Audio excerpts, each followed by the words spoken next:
Under cover of darkness, the Greek navy embarked for the Bay of Salamis, some 60 miles down the coast.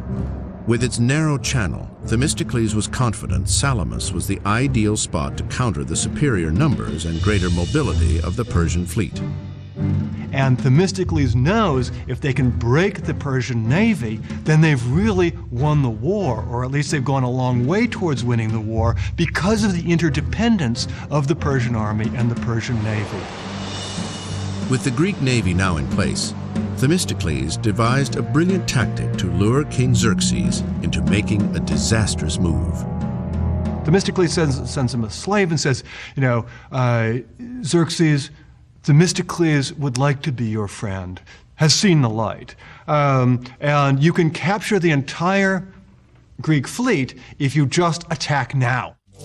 In a letter delivered by a slave, Themistocles spelled out plans for a Greek withdrawal from Salamis to be carried out under cover of darkness the following night.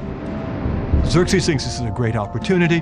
After all, he had experience with traitors. Ephialtes had showed up just about at the right time at Thermopylae, and now here was this guy, Themistocles. Great. Convinced the Greek navy was in total disarray, Xerxes decided it was the perfect time to strike. So Xerxes does it.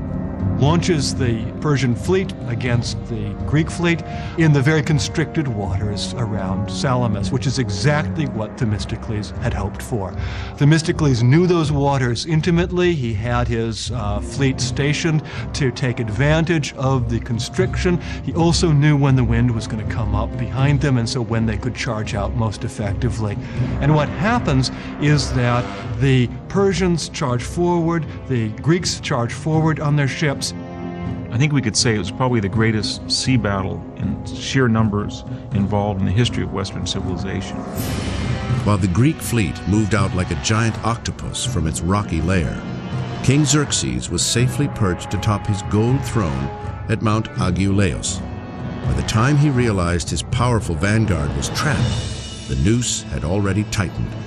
The Persian advantage in numbers, 400 triremes to 300 for the Greeks, was quickly neutralized in the narrow straits. And the whole thing gets locked up into kind of a logjam very quickly. The Persian ships are not able to maneuver. So once you could just turn the battle into ramming and make some incursions inside the Persian fleet, then drowning would be your greatest ally. The Greek ships have posted Marines on them, hoplites, who then jump from ship to ship, doing great massacre. It was probably the single largest casualty rate of any sea battle in history.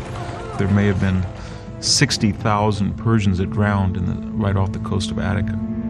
It's a great disaster for the Persians. It's a out-and-out victory for the Greeks.